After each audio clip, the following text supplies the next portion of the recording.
Buenos días, buenas tardes, ¿cómo les va? Aquí estamos con el doctor Carlos Martínez Ruiz en estas entrevistas para el grupo GIEM, el Grupo de Investigación de Estudios Medievales, radicado en la Universidad Nacional de Mar del Plata. Buenos días, apreciado Carlos, un placer que nos acompañe y que haya aceptado estar haciendo estas entrevistas. Bienvenido. Muchísimas gracias. Para mí es un placer y un honor haber sido invitado a un ciclo del que sigo con atención porque he disfrutado las entrevistas a queridos y apreciados colegas, a otros también apreciados, pero que no tengo el gusto todavía de conocer personalmente, de modo que lo considero una idea a celebrar. Eso genera una red y también asume una perspectiva, eh, digamos, menos académica, Ujú. más nutrida desde la experiencia y que al menos para mí resulta sumamente enriquecedor e interesante. De manera que encantado de participar. Muchas Este, gracias. no, Era lo que buscábamos. Gracias, Carlos. bueno, yo voy a comenzar eh, la, su gentil invitación, Susana, disparó en mí una pregunta que en realidad no me he hecho así formalmente, a veces hace falta otro que la formule, y es ¿cómo llegué a la Edad Media? Valga la metáfora, o cómo llegó la Edad Media a mí, porque yo comenzaría por ahí antes que por la filosofía, ¿no? Y eso fue motivo de lindos recuerdos de la infancia, en primer lugar. Yo de niño, bueno, y durante mucho tiempo disfruté y fui admirador de los grandes ilustradores, ¿no? Y muy de niño conocí, gracias a mis padres, eh, la, la novela de El Príncipe Valiente ilustrada por Harold Foster en la colección juvenil de Robin Hood, los libros Sí. amarillos. Eh, yo creo que ese fue mi primer contacto y mi primera fascinación gracias a la maestría de este ilustrador de la Edad Media, y de allí, digamos, de esa novela ilustrada, al, bueno, a lo que luego, muchos años después, me enteré que era el ciclo artúrico, ¿verdad? Ujú. La literatura caballeresca de la Baja Edad Media. Pero para mí fue eh, mirar y recrear, porque yo dibujaba mucho de niño hasta mi juventud, ya no, y de niño nos juntábamos con otros dos amigos que dibujaban muchísimo mejor que yo, eh, nos juntábamos a dibujar y nos juntábamos a dibujar lo que habíamos eh, admirado de Harold Foster, a copiarlo y, en fin, de esa manera me entré yo en la, en la, en la, en la vida de la caballería medieval.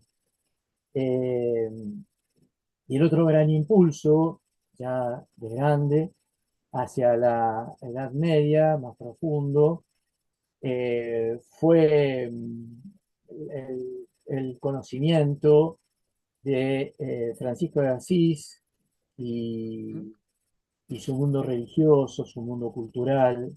Eh, en realidad, esa fue la gran puerta, ¿no? Yo estudié primero estudié en la Universidad del Salvador de Buenos Aires, en el sí, Colegio San Miguel.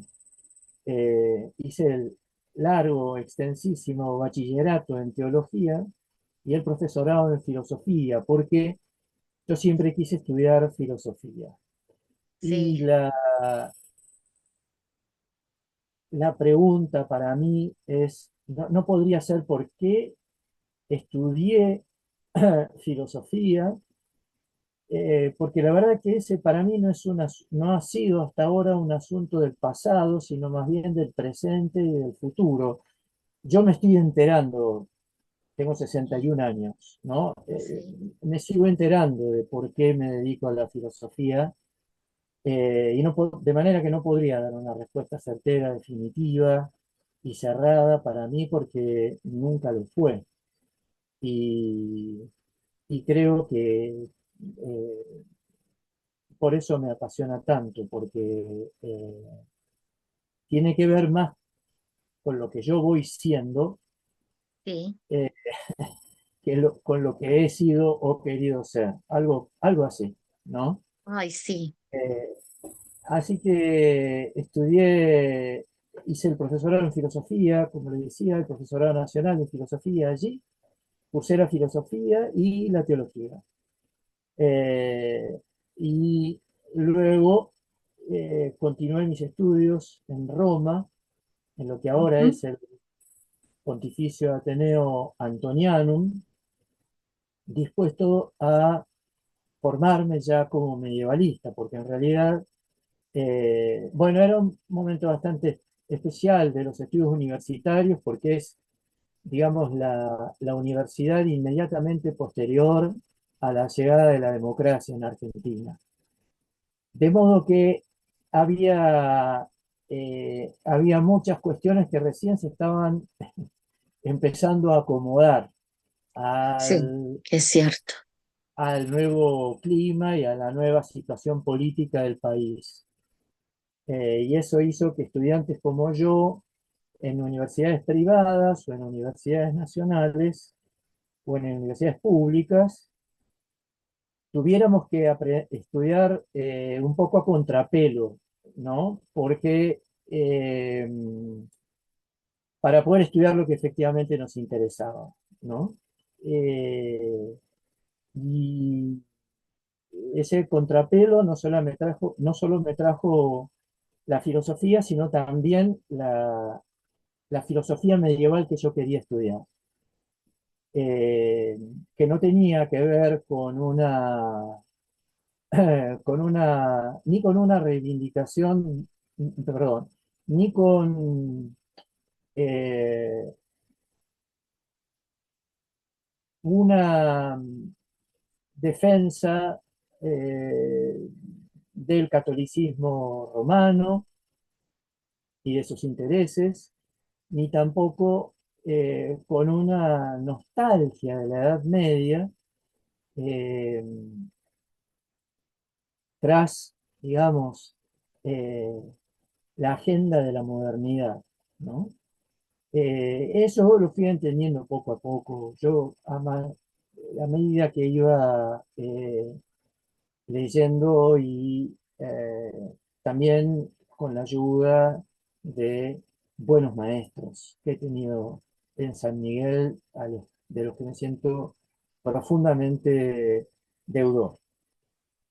Eh, y en Roma fue para mí, yo hice primero la licenciatura en teología, fui a estudiar teología y luego el doctorado en teología, pero me formé como medievalista en la Escuela Superior de Estudios Medievales y Franciscanos. Se iniciaba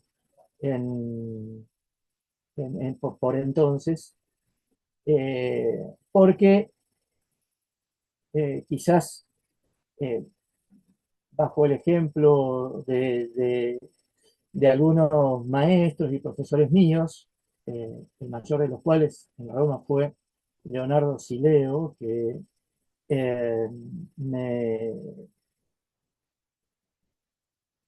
me formó en, digamos, en el método histórico crítico, de tal manera que yo eh,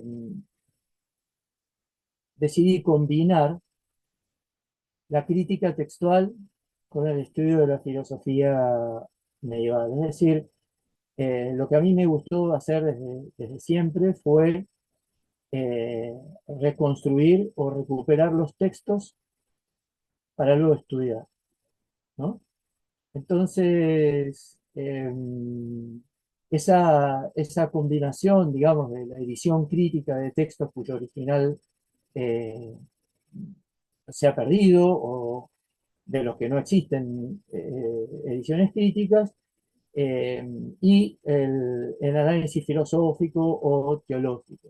Pero sí, quiero decir que dentro de eh, la teología me decidió más en favor de la Edad Media, porque yo siempre encontré que en la Edad Media había, digamos, en la teología medieval, que fue mi primer interés, eh, había una libertad hacia afuera y hacia adentro. sí, tal cual. En otros ámbitos de la teología nunca encontré y que realmente Exacto. nunca me Sí, interesaban, ¿no? sí. Entonces eso me daba a mí un margen, un Ujú. oxígeno que no encontraba personalmente, ¿no? Lo digo, ha sido mi experiencia, ¿no? Sí, Eh, en otros ámbitos de la teología, ¿no? Entonces me dediqué de lleno a eso. Y allí, como decía, bueno, para mí esta invitación también ha sido eh, hacer memoria de cuánto les debo a los maestros eh, que han tenido el coraje y la paciencia de acompañarme a su ejemplo humano y académico. Y por eso quiero nombrar a Leonardo sí. Silero, eh, que se dedicó y se dedica, como yo he querido dedicarme, dentro de la filosofía medieval, a la tradición franciscana bajo medieval, ¿no? Que es a lo que yo he dedicado mi carrera. Eh, y debo decir, siempre con autores eh, a los que en principio, con relación a los cuales en principio yo guardaba serias reservas. Es decir, Claro. estudié autores que me gustaran, ¿no? Sí. Con Buenaventura, porque le tenía un montón de recelos y terminó fascinándome, fue mi primer gran amor.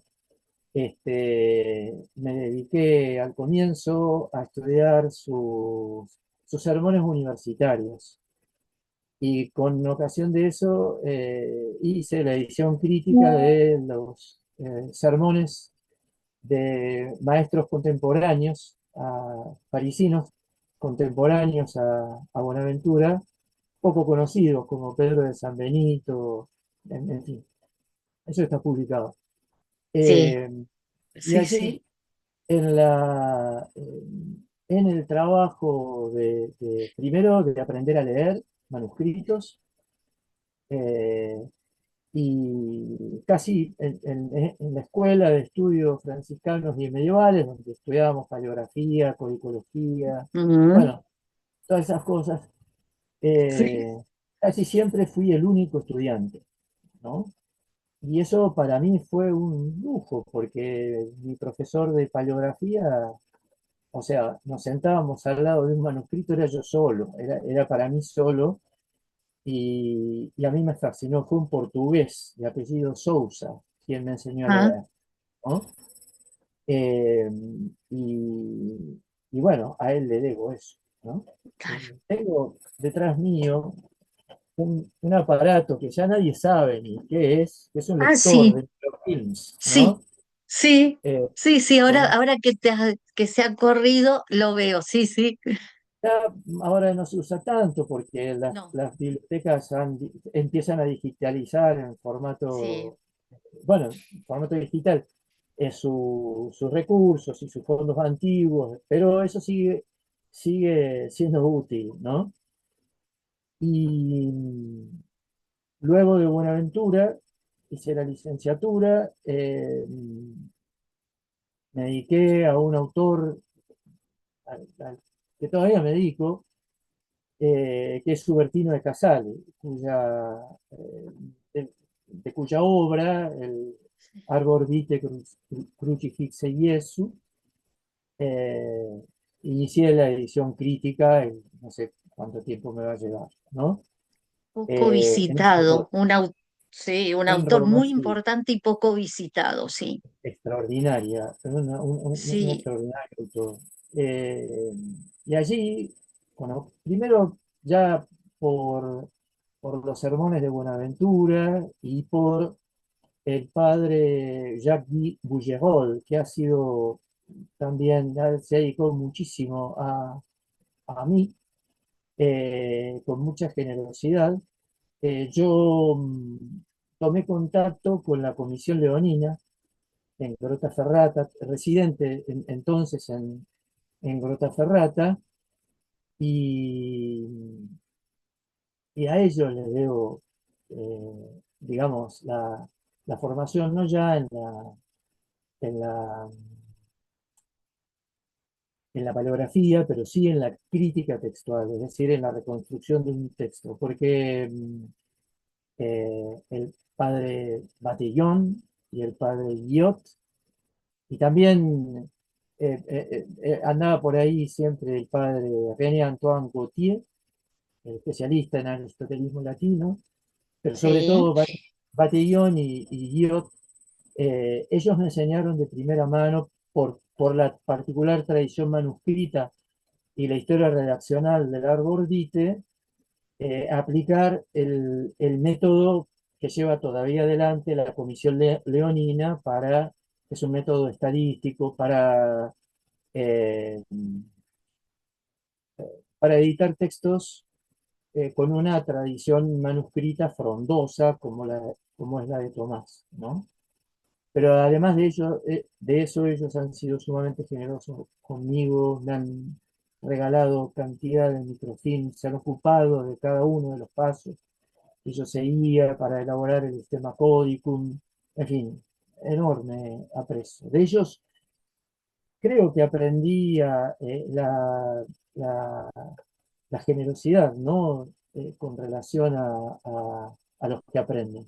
No solamente a los que aprenden, sino a intentar preparar eh, y redactar eh, trabajos generosos para el lector y para el estudioso, ¿no?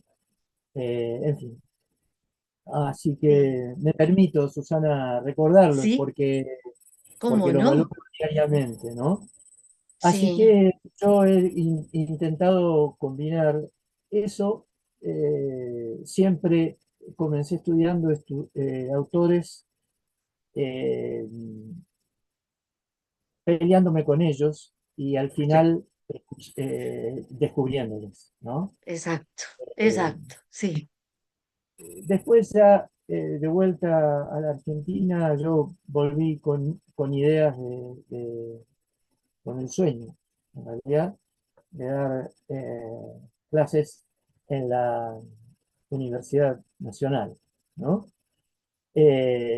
Y fue así que eh, ya directamente, eh, digamos, la historia con la teología es compleja, ¿no? Siempre me costó un poco, eh, y, y los autores medievales me ayudaron y me ayudan mucho en ese sentido, ¿no? A entender las posibilidades, el alcance y los límites de la teología, ¿no? Eh, pero ya más interesado en la filosofía, ¿no? Medieval.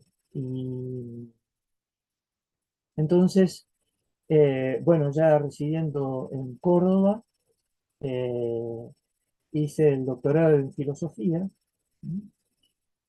pero más dedicado a la filosofía política. Me interesó en su momento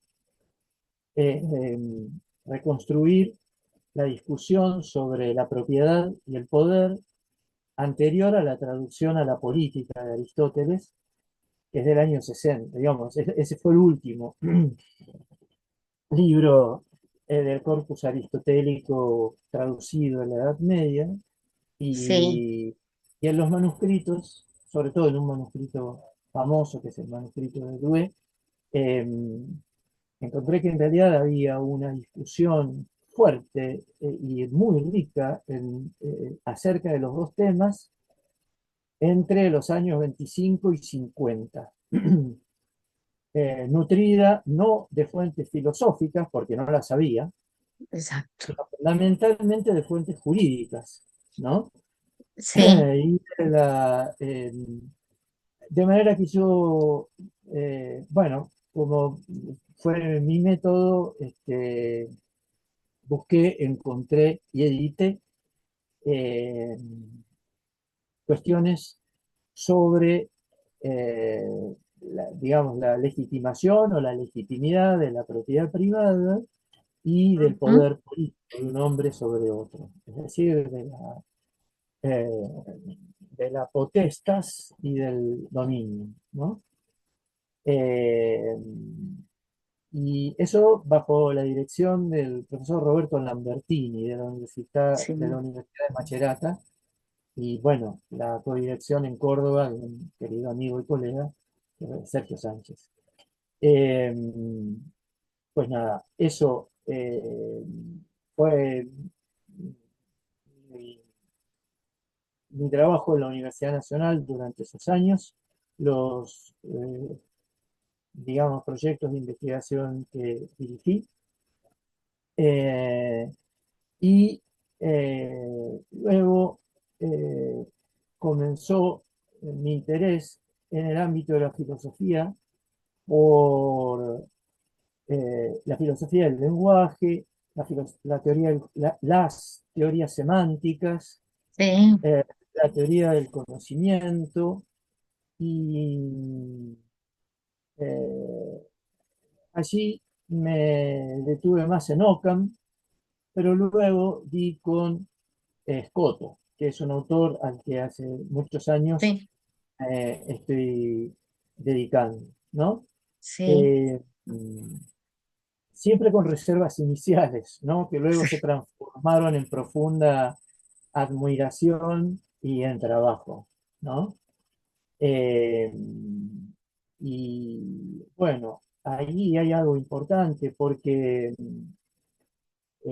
justo al comienzo de la pandemia, con colegas eh, de distintas, algunos de los cuales ya fueron entrevistados en este ciclo, Olga Larre, eh, con colegas de ah, América bien, Latina, bien, sí, hemos fundado un centro latinoamericano de estudios escotistas y tardomedievales, ujú, eh, con los cuales hasta el día de hoy nos reunimos mensualmente a leer durante 3 horas juntos, sí, a leer y analizar juntos sí, el texto de las distinciones 35 y 36, que dieron lugar a un intercambio extraordinario, muy rico, muy generoso.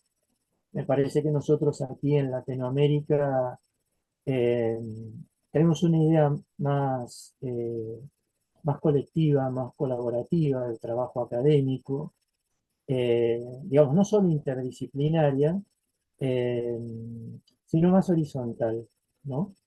Y yo debo decir que el Centro Latinoamericano de Estudios Escotistas y Tardomedievales, que no solo este, ha convocado a autores como yo dedicados a escotos, sino a otros dedicados a interlocutores escotos, como Olivi o Enrique de Dan, eh, sí, pero en fin, con que es un espacio donde se puede pensar en voz alta y sin reservas, ¿no?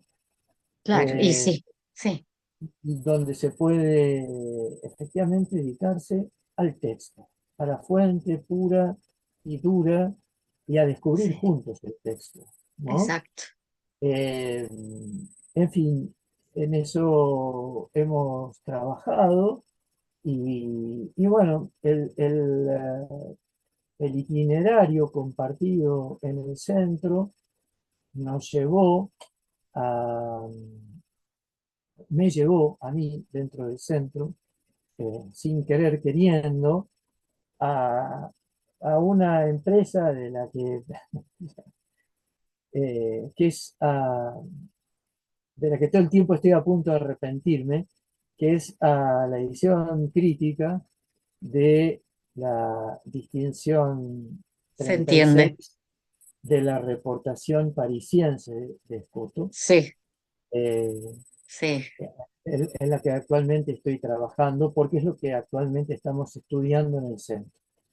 Entonces, de alguna manera es proveer un texto que se pueda estudiar, y, pero al mismo tiempo una edición que se nutre de los aportes filológicos, teóricos, filosóficos, de colegas a quienes respeto y admiro mucho, ¿no? Bueno, eso es todo. En algo en lo que jamás, jamás hubiera pensado, que es sí. en la edición crítica de Scott, Y ¿no? sí, Estaba absolutamente fuera de mis intereses. Pero bueno, eso me sirve para decirles y contarles que algo que sí quería contar, y es que hasta el día de hoy, después de tantos años, llevo más de la mitad de mi vida investigando y dando, digamos, en la docencia universitaria de la filosofía medieval. Y yo puedo decir hoy que digamos, la Edad Media y la filosofía bajo medieval me siguen quedando grandes, ¿no? Para mí la Edad Media está delante mío, no está atrás. Es tal algo cual. que hasta el día de hoy no me ha Sí, aburrido, no creo no, conocerla suficientemente, no ha dejado de sorprenderme, de fascinarme, de enseñarme a estudiar, de exigirme formación, y, y hasta el día de hoy eh, no hay rutina, no, no, mi trabajo no es rutinario ni en el ámbito de la docencia ni en el ámbito de la investigación, que para sí, mí eh, están íntimamente unidos, ¿no? El sistema académico ha logrado separar algo que me parece eh,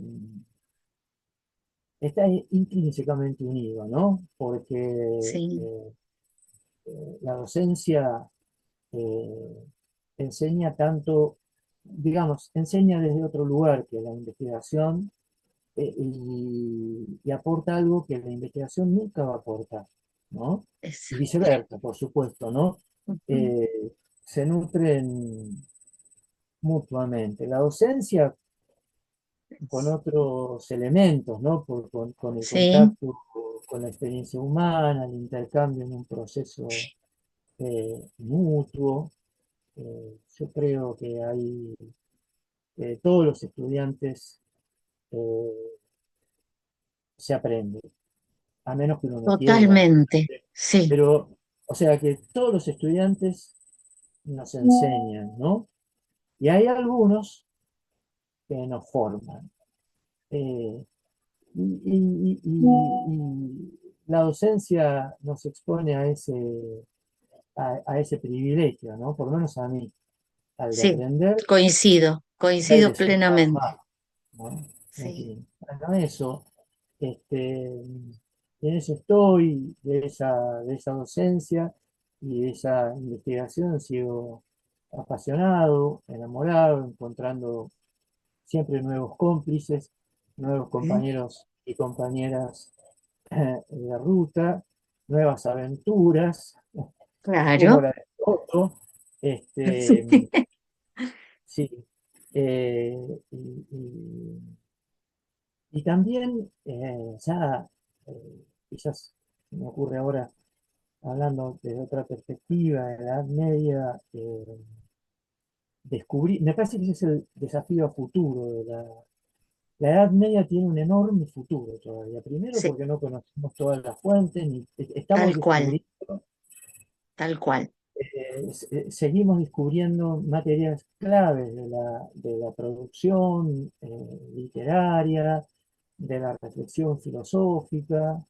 Eh, a futuro es como si la filosofía medieval recién estuviera empezando, ciertamente, no porque la estemos descubriendo nosotros, ¿no? Nosotros, filósofos medievalistas, también somos enanos sobre los hombros de los Bros de gigantes gigantes. de la primera Sí, mitad del siglo XX, tal ¿verdad? cual. Que han Sí, comenzado a escribir por los motivos que sean, ¿no? Hoy tenemos otros motivos, pero me parece que el desafío de los medievalistas actuales y futuros sigue siendo liberar la, a la Edad Media de sí, la agenda de la modernidad, ¿no? exacto, tal cual. Y de manera tal que, como dice Olivier Boulnois, también Sí, la filosofía eh, medieval imponga una agenda, ciertamente no apologética ni nostálgica, sí, sino que eh, yo estoy de acuerdo con los que dicen que la, la- la historia de la filosofía, digamos, no es como la historia de otras ciencias, ¿no? Bueno, eso ujú, ya lo decía Hegel. Digamos, la filosofía no sucede con la filosofía lo que sucede con la química, la física, la astronomía, exacto, en los que hay un progreso exacto. y una suplencia, una superación, ¿verdad? De manera que, digamos, la, la terapia de la tuberculosis no puede ni debe ser la misma que la del siglo XIX o del siglo XVII. Tenemos una propia y así por delante, ¿no? Eh, pero en la filosofía ese progreso no existe. No, No, no, en el sentido, un progreso tal que convierta la filosofía a nosotros contemporánea como la única válida. No haría falta todo lo otro, ¿no? Lo cierto es que nosotros somos parte de un entramado mucho más complejo en el que exacto, se va y se viene y exacto, donde eso el es, problema sigue siendo la filosofía, ¿verdad? exacto, Y para eso nos necesitamos todos. La sí, filosofía contemporánea necesita de la filosofía antigua y la filosofía antigua totalmente, de la filosofía contemporánea, por poner las dos puntas, ¿no? sí, Eh, entonces me parece que sí, ahí hay un gran futuro de la filosofía, para la filosofía medieval, como lo hay para la filosofía antigua, para la filosofía moderna y para la filosofía que actualmente estamos desarrollando, ¿no? En fin, exacto, eh, eso me parece sí. importante, ¿no? Eh, Apreciado tam- Carlos, coincido con mucho, con todo lo que ha dicho. Por eso me resultan tan interesantes estos espacios donde nos escuchamos desde un lugar diferente y nos vamos complementando en los discursos. Y esto que decía, afortunadamente estamos tratando de mostrar que hay un medioevo que es diferente al que se quiso imponer durante siglos y al que hay que visitar desde lugares diferentes, ¿no?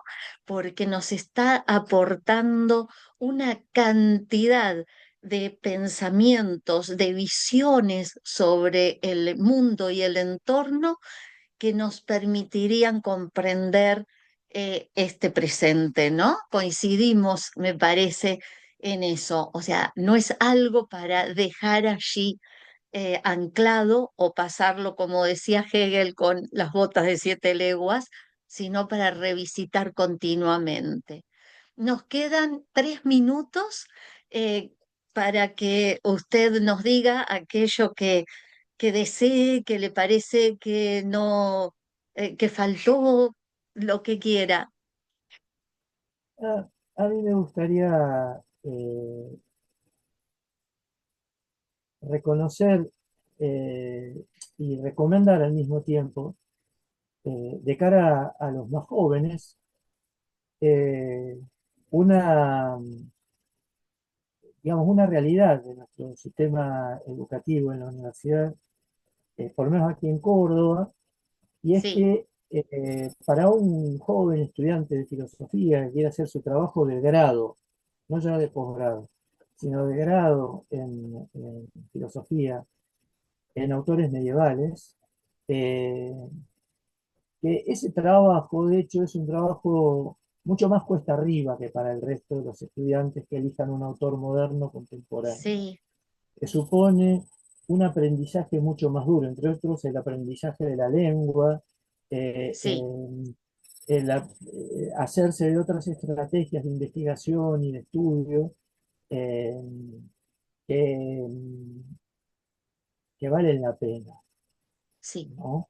Que valen la pena, que ese esfuerzo de una pendiente un poco más pronunciada, eh, vale la pena, y vale la pena filosóficamente, ¿no? Eh, Al menos para mí, eso, que se animen a Muchísimas estudiarla. gracias, apreciado Carlos. Muchísimas gracias con el corazón y bueno, nos estamos viendo y volveremos a reunirnos sin dudas. Con muchísimo gusto, Susana. Muchas gracias a usted por este espacio que ha creado para todos y para todas. Gracias, muchas gracias.